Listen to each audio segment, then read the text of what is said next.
여러분 안녕하십니까? 오늘 출근 시간대 전국에 재난 문자가 발송됐습니다.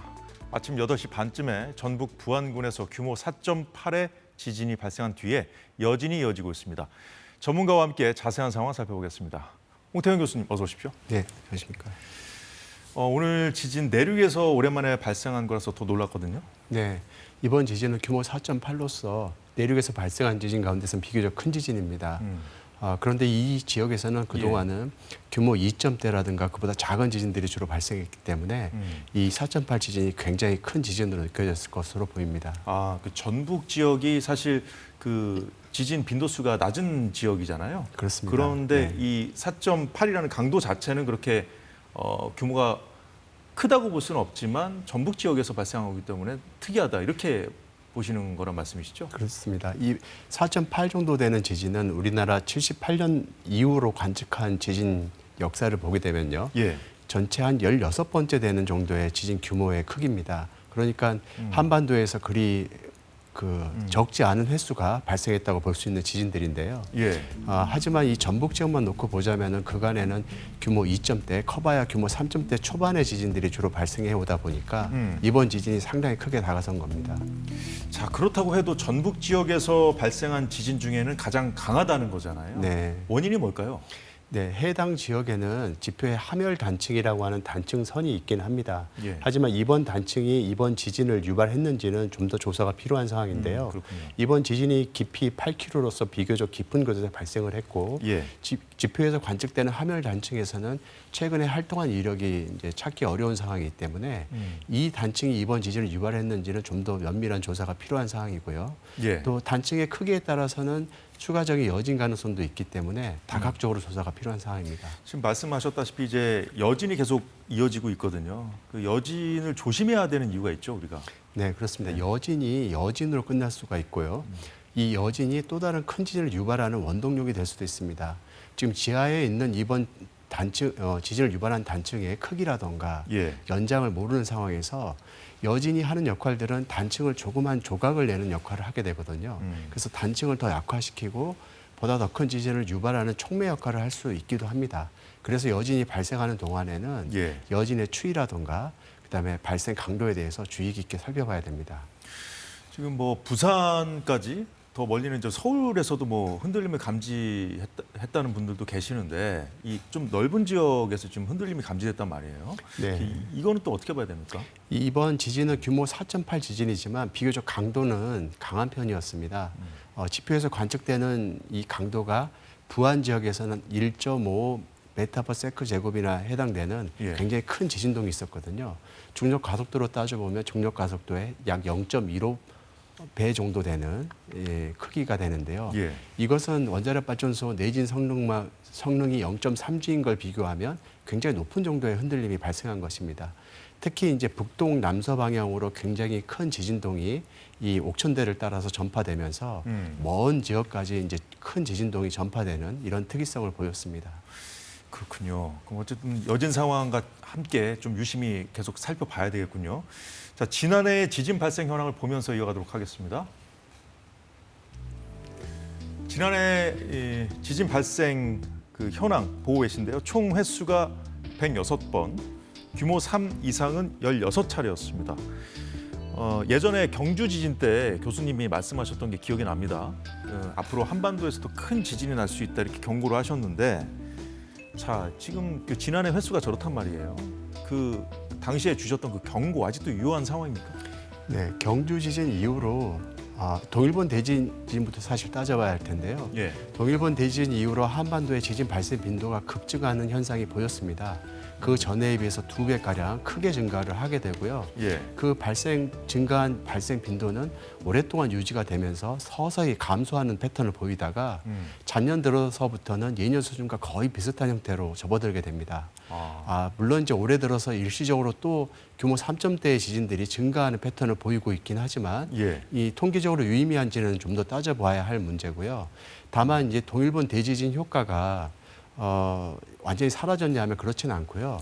점점 지표에서부터 심부로부터 확장돼가는 형태를 보이고 있습니다. 예. 현재 동일본 대지진 효과로 한반도에서 그동안 발생하지 않던 깊은 지진들이 발생하고 있거든요. 이번 지진도 마찬가지인가요? 이번 지진은 비교적 한반도 원래 지진과 비슷한 8km쯤 되는데 예. 한반도에서는 원래 20km쯤 되는 깊은 곳에서는 지진이 발생하지 않았거든요. 근데 최근 들어서는 그런 지진들도 굉장히 빈번하게 발생하면서 전체 지진 발생 빈도를 올리는 그런 효과를 하고 있습니다. 2011년 동일본 대지진 효과 말씀을 해주셨는데 최근에 이렇게 지진 빈도가 다시 이제 잦아진 원인을 거기서 찾아야 되는 걸까요? 물론 이제 동일본 대지진 효과가 잔존하는 효과도 있겠지만 한반도 전체적으로 응력이 채 풀리지 않은 여러 지역들이 있다고 생각이 되고 있습니다. 예. 동일본 대지진 직후에 경주 지진, 포항 지진 겪으면서 이 영남 지역 일대에서는 큰 지진들이 비교적 많이 발생하면서 응력이 배출되는 효과가 있었지만 이 서쪽 해안 지역이라든가 이 전남 지역, 전북 지역에서는 예. 이렇다 할 큰 지진들이 없었거든요. 최근 들어서 해남 지역에서 깊이 한 20km 내외에 굉장히 깊은 곳에서 군발력으로 지진이 발생한 사례가 또 있기도 한데요. 해역에서 났던 거죠. 그것은 해역이라기보다는 해역에서 바로 인접한 내륙 지역인데요. 그 지역에서 집중적으로 지진이 발생한 사례가 있습니다. 이렇듯 전남 지역과 전북 지역에서도 지진 발생 패턴이 좀 특이한 현상을 보이는 과정에서 이번 지진이 발생한 한 예가 되겠습니다. 그렇군요. 좀 주의 깊게 봐야 될 것 같은데, 자, 올해 1월에요. 일본 노토반도에서 규모 7.6의 강진이 있었고 4월에는 타이완에서 규모 7.2의 강진이 발생을 했었거든요. 자, 최근에 그 인접 국가에서 발생한 이 강진도 그 동일본 그 대지진의 효과로 봐야 되는 것인지 아니면 이번 지진, 우리 한반도의 지진에 영향을 주는 그런 요인으로 봐야 될지 궁금해요. 네. 이 노토반도 지진이나 타이완의 지진들은 다 판해 경계부에 인접한 지역에서 발생한 지진들입니다. 그래서 판해 경계부에서는 많은 응력들이 쌓이기 때문에 동일본 대지진과 마찬가지로 이런 큰 지진들이 발생을 하고 있거든요. 그런데 이 동일본 대지진과 마찬가지로 노토반도 지진이나 타이완의 지진이 한반도에 영향을 미치지는 않을 것이라고 보는 이유는요. 이 규모가 비교적 규모 7점대로서 규모가 비교적 작은 편이고요. 물론 우리나라 4.8에 비해서는 엄청나게 큰 지진이지만 동일본 대지진은 규모가 9.0으로서 굉장히 커서 1200km나 떨어진 한반도에 영향을 줄 수 있었지만 규모 7점대 지진으로는 이 떨어진 거리로 감안해 봤을 때는 한반도에 영향을 주기는 어려운 상황이라 볼 수 있습니다.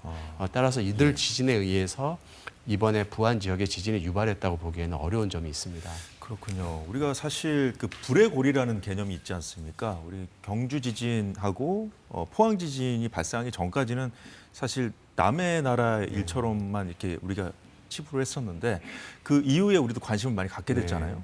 불의 고리에서 벌어지는 그런 최근의 일련의 어떤 지진 상황 이런 흐름들도 우리가 좀 주의 깊게 봐야겠죠, 그래도? 그렇습니다. 우리가 불의 고리라고 하는 것은 태평양 연안을 따라서 지진 발생 빈도가 높은 지역을 불의 고리라고 하고 있습니다. 이 불의 고리는 전체 전 세계에서 발생하는 모든 지진 가운데 약 80% 가량이 이 지역에서 발생을 하고 있는데요. 이곳에서는 초대형 지진이라고 하는 것들이 발생을 하면서 인접 지역에 또 영향을 주고 있기도 합니다. 그래서 이 불의 고리에서 발생하는 초대형 지진들이 한번 발생하게 되면은 또 다른 초대형 지진을 연거푸 발생시키는 일들이 벌어지고 있는데 그 과정 중에서 동일본 대지진이 발생을 했고 또 한반도에 영향을 미치는 연쇄 효과가 벌어진 것으로 생각이 됩니다. 전북 지역에서 규모 4.5 이상의 강진이 발생한 것 자체가 이제 특이한 현상이라고 말씀을 해주셨는데 한반도에서 그보다 훨씬 큰 강진이 발생할 가능성 여전히 상존하는 겁니까, 그러면? 그렇습니다. 우리나라에서 이제 지진 관측 역사로만 따져보면 1978년부터 공식적인 관측이 있었는데요. 그 이후 기록을 보면은 2016년 경주 지진이 가장 큰 지진입니다. 5.8이었고요. 하지만 이제 우리나라에서는 관측이 안 됐지만 주변 국가에서 관측된 한반도 지진이 있는데요. 1952년도 평양 남쪽에 있는 강서 지역에서 발생한 지진입니다. 네. 이 지진은 규모가 6.2 정도로 측정이 됐는데요. 기록이 아직까지 남아있는 상황입니다. 그보다 더 앞선 기록들을 보게 되면은 역사 문헌에 남아있는 피해 기록들이 있는데요. 이 피해 기록을 통해서 큰 지진을 추정할 수 있는 것이 규모 6 넘는 지진들이 조선왕조실록에만 여러 차례 나오고 있거든요. 예. 그래서 그런 지진들은 한반도에서 언제든지 발생할 수 있는 지진으로 평가되고 있습니다. 예. 자, 이번 지진의 진앙지 근처에 한빛 원전이 있지 않습니까? 지진이 발생할 때마다 우리가 항상 먼저 이제 보는 것이 이제 원전이 안전한지 그 유무인데 다행히 그 이번 지진에 전국에 가동하고 있는 원전에 영향은 없는 걸로 그렇게 지금 아직 현재까지 파악이 되고 있는데요. 우리가 계속 대비는 해야겠죠. 그렇습니다. 원전은 우리나라에서도 보안 등급이 가장 높은 시설물 중에 하나로서요. 내진 성능도 가장 뛰어난 건축물에 해당합니다. 예. 그런데 이번 지진동에 의해서는 이렇다 할 피해를 일으킬 수 없는 상황이긴 하지만 앞으로 발생하는 여진이라든가 또 다른 큰 지진에 의해서는 충분히 영향을 받을 수 있는 상황이기 때문에 앞으로 발생하는 지진에 대해서 면밀한 관찰이 필요한 상황입니다. 자, 우리가 무엇보다 이제 피해를 막는 것이 중요할 텐데요. 아직 흔들림이 있는 곳도 있을 것이고 어떤 행동 요령을 좀 취해야 되는지 좀 알려주시죠. 네. 이번 지진은 이제 지나갔지만 여진들은 이어질 상황이고요. 또 다른 큰 지진이 있을 수 있는 상황입니다. 예. 특히 전북 지역에서는 지진을 이렇다하게 겪지 못한 상황에서 벌어지다 보니까 많은 분들이 당황해 하실 수도 있는데요. 지금이라도 이 주변 지역에 5개의 지진 대피소 등이 어디 있는지 확인을 해두시는 과정들이 필요할 것이고요. 예. 큰 지진이 만일이라도 발생한다면 즉시 이제 집 밖으로 나와서 안전한 대피 장소로 대피하는 것이 필요하다고 할 수 있습니다. 예, 여진이 계속해서 일어나고 있습니다. 큰 지진이 발생할 가능성도 있다고 하시니까 좀 주변에 사시는 분들 다 좀 조심하셔야겠습니다. 자, 오늘 그 홍태경 교수님 말씀 여기까지 듣겠습니다. 예, 고맙습니다.